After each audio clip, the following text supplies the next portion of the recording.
পারবি ছড়া বলতে? বল। স্যার ছড়াগুলি কি আমাদের ক্লাসের বই থেকেই বলতে হবে নাকি বাইরে থেকে বললেও চলবে? কেন, যদি বলি তোদের বই থেকেই বলতে হবে?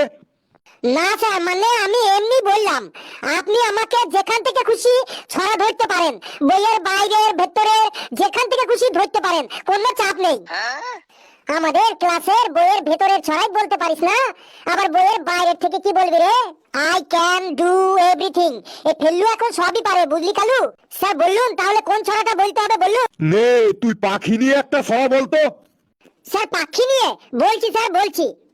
পৃথিবীতে বাস করে হরেক রকম পাখি, তার মধ্যে বলতে কথা পারে তোতা পাখি। তোতা পাখি নিয়ে কথা বলতে গেলে ভাই কবিগুরুর ছড়াটা মনে পড়ে যায়।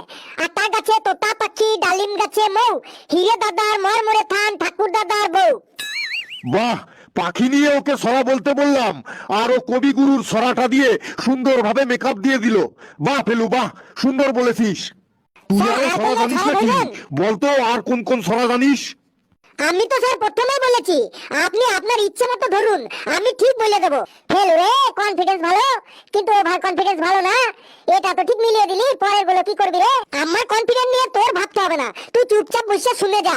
স্যার বলুন এবার কোন ছড়াটা বলবো? পূর্ব আকাশে সকালে কি ওঠে বলতো? স্যার পূর্ব আকাশে সকালে সূর্য ওঠে। নে ওই সূর্য নিয়েই একটা ছড়া বলতো। স্যার সূর্যকে নিয়ে ছড়া বলছি। সব শক্তির উৎস সূর্য, সূর্যের কত জাদু, আবার গ্রহণের সময় সূর্যকে রাহুতে খায় বলতেন আমার দাদু। এই দাদু মানে ঠাকুর দাদা বলছি আমি ভাই।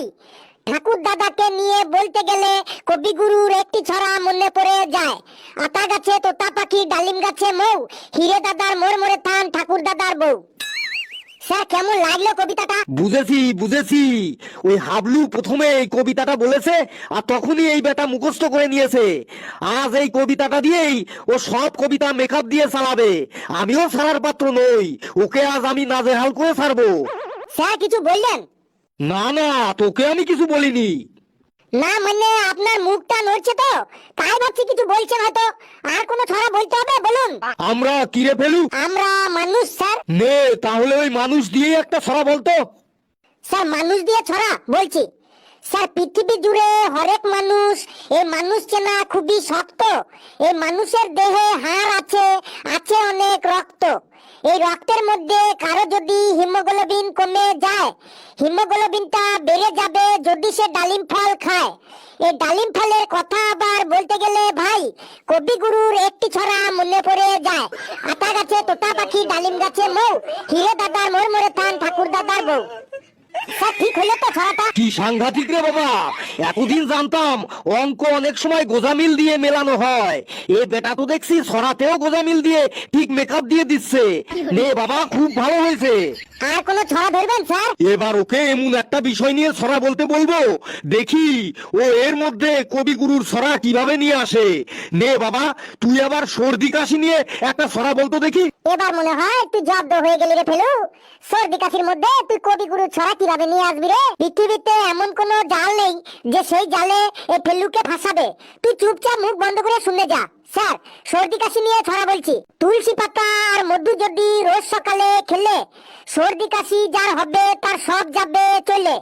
তুলসী পাতা বাড়িতে থাকে আর মধু থাকে মৌচাকে, তুলসী মধু এক করে খাওয়াবে সর্দি কাশি যার তাকে।